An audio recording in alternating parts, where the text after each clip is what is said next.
ओम नमः शिवाय। नमस्कार भक्तों, आज की इस वीडियो में हम चर्चा करेंगे श्री शिव महापुराण के तृतीय पार्वती खंड के अध्याय 42 एवं 43 की कथाओं के बारे में। इससे पूर्व की सभी कथाएं मैं अपने चैनल पर अपलोड कर चुकी हूँ। चैनल पर जाकर आप उन सभी कथाओं का श्रवण कर सकते हैं। तो आइए आज के अध्याय की कथा का श्रवण करते हैं। बोलिए गणेश महाराज की जय, मेरे बाबा भोलेनाथ की जय, माँ भगवती अम्बा पार्वती की जय। तृतीय पार्वती खंड 42वां अध्याय। इस अध्याय के अंतर्गत बारात की अगवानी के बारे में बताया गया है।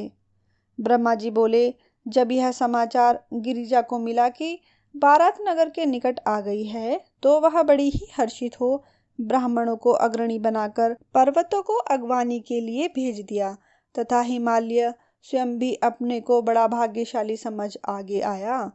देवसेना के दर्शन कर उसके हर्ष का अंत न रहा। देव समाज और पर्वत समाज ने एक दूसरे का दर्शन कर बड़ा सुख माना, मानो सुखपूर्वक पूर्व और पश्चिम के दो समूह मिल गए हों।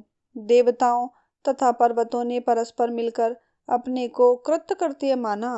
तदंतर शिव जी को देखकर हिमालय ने प्रणाम किया और समस्त पर्वतों तथा ब्राह्मणों ने सदाशिव को प्रणाम किया।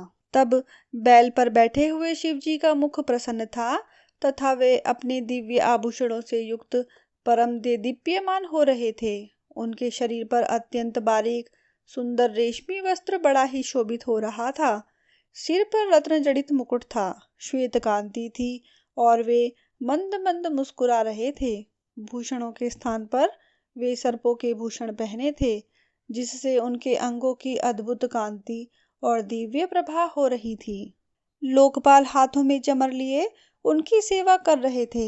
उनके बाएं भाग में मैं, दाहिने में विष्णु, पीछे इंद्र और इधर उधर सब देवतागण विराजमान थे। वे सभी वरदानी शंकर की स्तुति कर रहे थे। इसी समय गरुड़ पर बैठे विष्णु जी को और हंस पर बैठे मुझको देख हिमाचल ने आदर पूर्वक प्रणाम किया और शिव जी के इधर उधर तथा पीछे वाले सब देवताओं को प्रणाम किया। फिर शिवाज्ञा से हिमालय सबके आगे आगे होकर अपने नगर को चला और पीछे शेष देवगण शिव जी के साथ चले। सभी हिमालय के नगर को देखकर उसकी प्रशंसा करते हुए वहां गए, जहां शिखर पर सबके ठहरने का सजा हुआ स्थान बना था। वहां पर भी हिमाचल ने उत्साह पूर्वक वर का स्वागत किया और समस्त देवता, मुनि तथा गण अपने अपने सुंदर श्रृंगार कर शिव जी के साथ हिमालय के घर चले। उस समय मैना ने शिव जी को देखने की इच्छा प्रकट की। हे मुनि, तब तुम बुलाए गए और तुम मन ही मन शिव जी को प्रणाम कर उनकी अभिलाषाओं को पूर्ण करने की इच्छा से वहां गए। वहां आश्चर्यचकित हो मैना ने तुमसे मदहारी शंकर के रूप को देखने की इच्छा प्रकट की।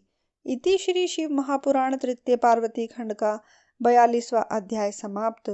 बोलिए मेरे बाबा भोलेनाथ की जय, माँ भगवती अम्बा पार्वती की जय। तृतीय पार्वती खंड 43वां अध्याय। इस अध्याय के अंतर्गत नारद और मैना के संवाद का वर्णन किया गया है। मैना बोली, हे मुनीश्वर, मैं उन शंकर भगवान को देखना चाहती हूँ। उनका रूप कैसा है, जिनके लिए इतनी उत्तम तपस्या करनी पड़ी। ऐसा कहकर हे नारद, वह मैना तुम्हारे साथ चंद्रशला में गई। तब उसके इस अभिमान को जानकर अंतर्यामी शिव ने मुझ ब्रह्मा और विष्णु से कहा कि हे भाइयों, तुम लोग अपने अपने देवताओं को साथ लेकर हिमालय के द्वार पर हमसे पृथक हो चलो, हम सबके पीछे चलेंगे। शिव जी के इस कथन को विष्णु जी ने सबको समझा दिया। सब देवता उसी प्रकार चले। हे नारद, तब महल के ऊपर अट्टालिका पर चढ़ी मैना सभी का दर्शन करने लगी। देवताओं की सेना देख मैना साधारणतः प्रसन्न हुई। तब पहले अनेक वाहनों पर चढ़े गंधर्व आए, जो अनेक प्रकार के बाजे बजा रहे थे, जिनके हाथों में विचित्र पताकाएं फहरा रही थी और साथ में अप्सराएं भी थी। फिर उनके स्वामी वसु थे। उन्हें देखकर मैना बड़ी प्रसन्न हुई और बोली, क्या ये ही शिव है? हे नारद, तब तुमने मैना से कहा कि नहीं, ये पार्वती के पति शंकर नहीं है। ये तो उनके गण हैं। तब मैना ने सोचा कि जिसके गण इतने सुंदर हैं तो ना जाने वे शिव जी कैसे होंगे। पश्चात मणिग्रीव आदि बहुत से यक्ष आए जिनकी शोभा गंधर्वों से भी दुगनी थी, तथा मणिग्रीव को भी देखकर मैना ने कहा, क्या यह पार्वती के स्वामी शिव हैं? तब तुमने कहा, नहीं, ये तो शिव जी के सेवक हैं। इतने में अग्नि पहुंचे, उनमें मणिग्रीव से भी दुगनी शोभा थी। तब मैना ने पूछा, क्या यही गिरिजा के पति शंकर जी हैं? तब तुमने कहा, नहीं। इतने में नैऋत्य आए और यम से भी दुगने सुंदर थे। मैना ने कहा, क्या यह शिव जी हैं? तुमने कहा, नहीं। इतने में वरुण आए, वह भी उनसे दुगने सुंदर थे। इसी प्रकार फिर यक्षराज कुबेर, ईशान, फिर देवराज इंद्र, फिर चंद्रमा, फिर सूर्य, फिर तेजपुंज भृगु और फिर देवगुरु बृहस्पति, ये सभी एक दूसरे से बढ़कर दुगने तेजस्वी ऋषि मुनि और देवता अपने गणों सहित वहां आए, जिन्हें देख देख कर मैना ने तुमसे यही कहा कि हे नारद, क्या ये ही पार्वती के पति शंकर जी हैं? जो तुमने कहा, नहीं, ये अमुक अमुक देवता हैं। तब अपने और ऋषियों सहित मैं धर्मपुंज ब्रह्मा वहां पहुंचा, जिसकी सभी स्तुति कर रहे थे। तब इस प्रकार मुझे वहां पहुंचा हुआ देखकर मैना ने अत्यंत हर्षित होकर कहा, क्या पार्वती के यही पति होंगे? तब तुमने कहा, नहीं। इतने में सर्वशोभा संपन्न मेघ के समान श्याम वर्ण वाले चतुर्भुज रूप धारण किए विष्णु भगवान वहां चले आए, जिनमें करोड़ों कामदेव के समान शोभा हो रही थी। वे पीतांबर को धारण किए अपने तेज से प्रकाशमान थे, जिनके कमल के समान नेत्र थे और जो शांत स्वभाव से गरुड़ पर आरूढ़ थे। वे विष्णु शंख आदि लक्षणों से युक्त एवं मुकुट आदि से शोभित थे। उनके वक्षस्थल में श्रीवत्स का चिन्ह था तथा वे लक्ष्मी के पति भगवान विष्णु अप्रमेय स्वभाव से युक्त थे। तब उन्हें इस सुंदर रूप में देखकर मैना चकित होकर बड़े हर्ष से बोली कि निसंदेह पार्वती के पति शंकर भगवान यही हैं।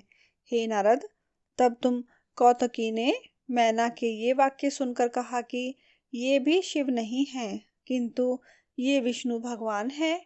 पार्वती को वरण करने वाले शंकर जी तो इनसे भी कहीं बढ़कर हैं। मैं उनकी शोभा का वर्णन नहीं कर सकता। वे समस्त ब्रह्मांड के नायक हैं, सर्वेश्वर और स्वयं प्रभु हैं। तब इस प्रकार नारद के वचनों को सुनकर मैना को बड़ी प्रसन्नता हुई।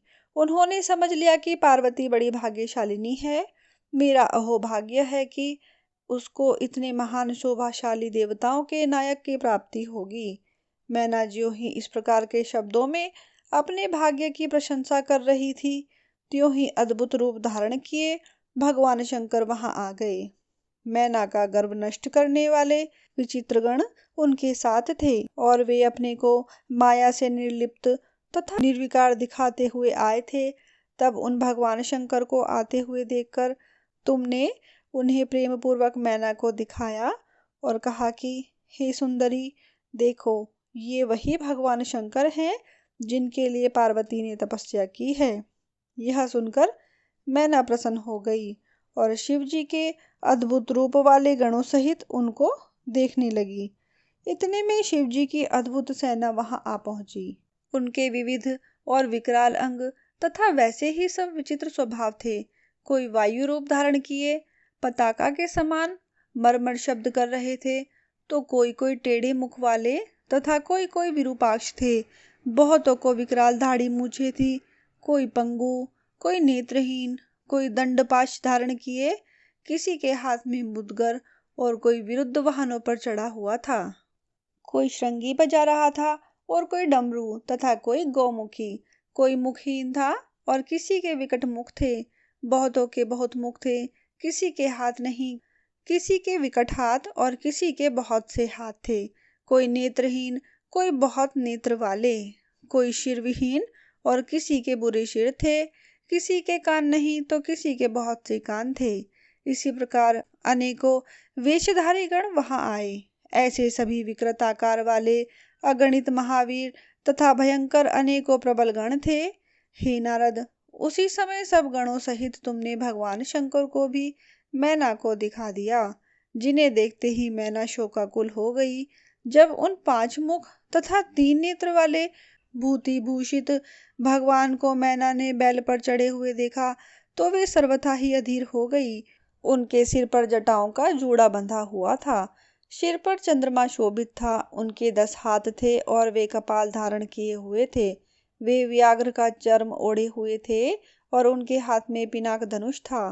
तब त्रिशूल लिए हुए ऐसे विरूपाक्ष और विकट रूप बनाए तथा गज चर्म ओढ़े हुए व्याकुल हृदय शंकर जी को जब तुमने मैना को दिखाया तो उनकी व्याकुलता की सीमा न रही। वे चकित हो कांपती हुई विहल और भ्रांत हो गई। उस बुद्धिमती की बुद्धि जाती रही और उनसे फिर कुछ कहते ना बना। तब उनकी इस दशा को देखकर तुमने उंगली से संकेत कर कहा, यह शिव जी हैं। हे नारद, तुम्हारा यह वचन सुनते ही मैना को बड़ा दुख हुआ। वे तक्षण वायु से टूटी हुई लता के समान पृथ्वी पर गिर पड़ी और तुमसे बोली, अरे दुराग्रही, तूने मुझे ठग लिया। ऐसा कहते ही वे तक्षण मूर्छित हो गई। उनकी सखियां उन्हें चेतना में लाने का उपचार करने लगी। धीरे धीरे उन्हें चेतना आई। इति श्री शिव महापुराण तृतीय पार्वती खंड का 43वां अध्याय समाप्त। बोलिए मेरे बाबा भोलेनाथ की जय। माँ भगवती अम्बा पार्वती की जय। आशा करती हूँ कि मेरे बाबा भोलेनाथ की यह परम पावन दिव्य कथा आप सभी को प्रिय लगी होगी। यदि आपको यह कथा प्रिय लगी है तो कमेंट बॉक्स में ओम नमः शिवाय अवश्य लिखें। वीडियो को लाइक करें, शेयर करें और मेरे चैनल को सब्सक्राइब करना ना भूलें। हर हर महादेव।